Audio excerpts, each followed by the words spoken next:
ಲೋಕಸಭಾ ಕ್ಷೇತ್ರದ JDS BJP ಮೈತ್ರಿ ಅಭ್ಯರ್ಥಿಯಾಗಿ ಎಂ ಮಲ್ಲೇಶ್ ಇಂದು ಜಿಲ್ಲಾ ಚುನಾವಣಾಧಿಕಾರಿಗೆ ಉಮೇದುವಾರಿಕೆ ಸಲ್ಲಿಸಿದರು. ಈ ವೇಳೆ ಶಾಸಕ ಜಿಟಿ ದೇವೇಗೌಡ, ಮಾಜಿ ಸಂಸದ ಮುನಿಸ್ವಾಮಿ, ಬಿಜೆಪಿ ಮುಖಂಡ ಅರವಿಂದ ಲಿಂಬಾವಳಿ ಮುಂತಾದವರು ಉಪಸ್ಥಿತರಿದ್ದರು.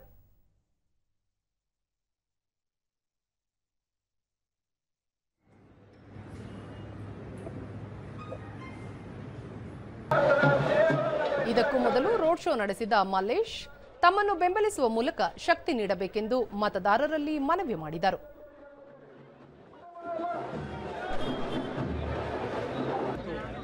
ದೂರದರ್ಶನದೊಂದಿಗೆ ಕೋಲಾರ ಜೆಡಿಎಸ್ ಪಕ್ಷದ ಜಿಲ್ಲಾಧ್ಯಕ್ಷ ವೆಂಕಟ ಶಿವಾರೆಡ್ಡಿ, ನರೇಂದ್ರ ಮೋದಿಯವರ ಅಭಿವೃದ್ಧಿ ಪರ ಆಡಳಿತಕ್ಕಾಗಿ ಜಿಲ್ಲೆಯಲ್ಲಿನ ಜನತೆ ಮೈತ್ರಿ ಪಕ್ಷದ ಅಭ್ಯರ್ಥಿಯನ್ನು ಬೆಂಬಲಿಸಲಿದ್ದಾರೆ ಎಂದು ವಿಶ್ವಾಸ ವ್ಯಕ್ತಪಡಿಸಿದರು.